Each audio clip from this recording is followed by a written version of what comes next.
3 दिसंबर को पूरा भोपाल शहर में गैस कांड की बरसी पर मातम जैसा माहौल है। श्रद्धांजलि सभाएं हो रही हैं।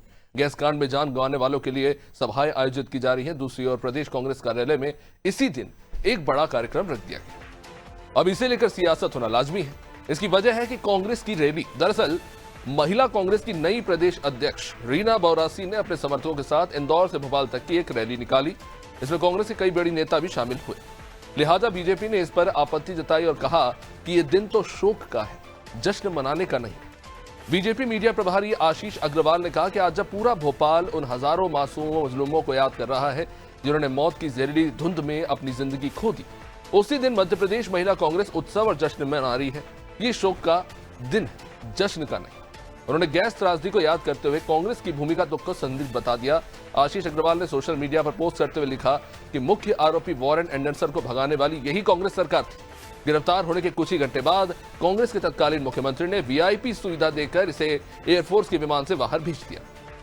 जिस पार्टी ने आरोपी को बचाया, पीड़ितों को न्याय से दूर रखा, इतिहास से सच्चाई छिपाई, वही आज भोपाल गैस त्रासदी की बरसी पर उत्सव मना रही है। ये केवल असंवेदनशीलता नहीं बल्कि पीड़ितों की पीड़ा का अपमान है। देखिए कितनी असंवेदनशीलता का प्रमाण है ये कांग्रेस का जश्न। आज जब 3 दिसंबर को पूरा भोपाल गमगीन रहता है, उस काले वाक्य को याद करके सब लोग सिहर जाते हैं। ऐसे में कांग्रेस ने जश्न का दिन चुना तो वो इसी दिन को चुना। सब लोग जानते हैं कि इस पूरे वाक्य में कांग्रेस संलिप्त थी। कांग्रेस के प्रथम परिवार के इशारे पे तत्कालीन कांग्रेस के मुख्यमंत्री ने एंडरसन को भगाया, न जांच की, न संवेदनाएं की, और आज पुनः उस जले पर नमक रगड़ते हुए कांग्रेस की महिला अध्यक्ष आज जश्न मना रही हैं भोपाल में। ये सभी उन पीड़ितों के साथ अन्याय है, उनके जख्मों के साथ मजाक है, और ये कांग्रेस का जो असंवेदनशील चेहरा है एक बार पुनः भोपाल और मध्य प्रदेश की जनता के समक्ष उजागर। तो रीना बौरासी, जिन्हें बड़ी जिम्मेदारी पार्टी के तौर से कांग्रेस की तरफ से दी गई है, लेकिन सवाल ये उठ रहा है कि जहां पर पूरा देश शोक मना रहा है, खासतौर से राजधानी भोपाल में शोक और श्रद्धांजलि सभाएं हो रही हैं, वहां पर रीना बौरासी, जो महिला कांग्रेस प्रदेश अध्यक्ष के तौर पर शपथ ले जा रही हैं, उनके द्वारा ये जो रैली निकाली गई है वो कहीं ना कहीं सवालों के घेरे में आ गई। कहीं ना कहीं ये बिल्कुल असंवेदनशील है, जहां पर ये शोक का दिन है। और ना सिर्फ ये भारत के इतिहास में, मध्य प्रदेश के इतिहास में, बल्कि दुनिया के इतिहास की सबसे बड़ी गैस त्रासदी थी, जिसमें हजारों लोगों ने अपनी जान गंवाई, लाखों लोग इससे प्रभावित हुए, शारीरिक अक्षमताओं से आज भी जूझ रहे हैं। कितनी पीढ़ियां जो है इस त्रासदी में चली गई, और इन सब के बीच में जहां शोक मनाना चाहिए वहां पर एक राजनीतिक दल अगर रैली निकालता है तो इस पर सवाल क्यों ना उठे। चलिए, इस पर हमारे साथ जुड़ रहे हमारे ब्यूरो हेड ब्रिजेश चौकसी इस वक्त हमारे साथ जुड़ चुके हैं। ब्रिजेश जी, रीना बौरासी का एक्साइटमेंट हम समझ सकते हैं कि कांग्रेस महिला प्रदेश अध्यक्ष बनने जा रही है, लेकिन क्या इस एक्साइटमेंट पे वो ये भी भूल गई कि दुनिया के इतिहास की सबसे बड़ी गैस त्रासदी का दिन, हजारों लोग मारे गए, लाखों लोग प्रताड़ित थे, कितनी पीढ़ियां बर्बाद हो गई, आज जब पूरा भोपाल शोक मना रहा है, इंदौर से एक रैली चल पड़ी है भोपाल के लिए? निश्चित तौर पर अभिषेक 41 साल हो गए हैं गैस त्रासदी को, और वो जख्म अभी भी हरे हैं, लोग भूले नहीं हैं। कई पीढ़ियां उसको भुगत रही हैं। हम देख रहे हैं कि जो बच्चे हो रहे हैं वो किस तरह से बीमारियों से ग्रसित हैं। आप जिस तरह से उसकी राख को लेकर भी सियासत हो रही थी, वही कांग्रेस थी जब उसका जो प्रदूषण युक्त कचरा जलाना थी तो उस पर कितने बवाल खड़ा किया था।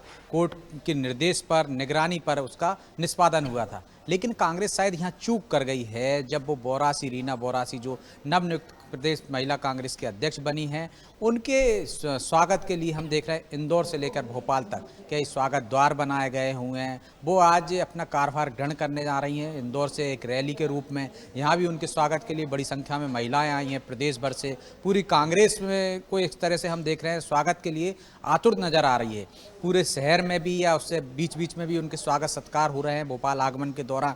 तो निश्चित तौर पर यहाँ कांग्रेस कहीं ना कहीं चूक कर गई है। वो ऐसे दिन पदभार ग्रहण करने आ रही है जिस दिन की पूरा शहर शोक में डूबा हुआ है। सरकार ने छुट्टी हमेशा की तरह घोषित कर रखी है। श्रद्धांजलि सभाएं हो रही हैं, शोक सभाएं हो रही हैं, और जो गैस पीड़ित संगठन हैं वो भी आंदोलन कर रहे हैं। आज भी उन्हें न्याय नहीं मिला है।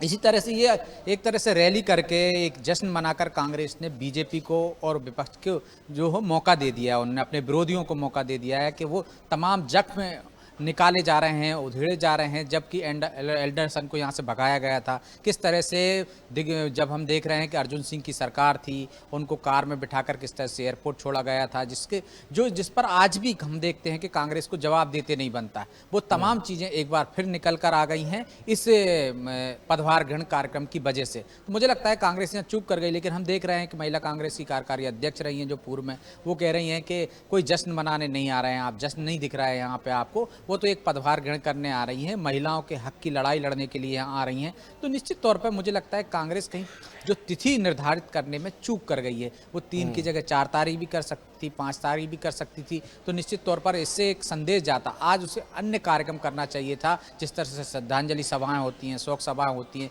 वो भी एक बढ़ चढ़ कर कार्यक्रम करती, तो वो जो पीड़ित हैं उनके प्रति उसकी संवेदनाएं व्यक्त करती, तो सहानुभूति होती कांग्रेस के प्रति। लेकिन कांग्रेस जिस तरह से एक के बाद एक जो कदम उठाती है, वो कहीं ना कहीं अपने मतदाताओं को, जो समर्थकों को नाराज कर देती है। तो आज भी वो गैस पीड़ित जो न्याय के लिए लड़ाई लड़ रहे हैं, सड़क पर आंदोलन कर रहे हैं, एल्डरसन का पुतला जला रहे हैं, वो कहीं जब ये देखेंगे कि जश्न मनाया जा रहा है, कांग्रेस उनके दर्द में सहभागिता नहीं है, तो इससे उसको कांग्रेस को नुकसान ही होगा। लेकिन कांग्रेस चूक कर गई, अब उसका बचाव कर रही है, जबकि बीजेपी हमलावर है। अब ये देखना ये होगा कि गैस पीड़ित जो हैं वो इस स्वागत सत्कार को और पदभार ग्रहण को किस नज़रिए से देखते हैं। अभिषेक, निश्चित रूप से रीना बोरासी की रैली कई सवाल खड़े करी। ब्रिजेश जी आप बने रही हमारे साथ। तो देखिए 1984 का ये जो गैस त्रासदी है वैसे भी कांग्रेस के लिए ठीक नहीं रही, राजनीतिक नजरिए से बहुत सवाल उठे थे और आज भी उठते आ रहे हैं, और इन सब के बीच में ये जो तारीख चुनने में चूक हुई है, निश्चित रूप से देखने वाला विषय हुआ। क्या इसे असंवेदनशीलता कहेंगे या फिर माना जाए कि कांग्रेस ने चूक कर दी?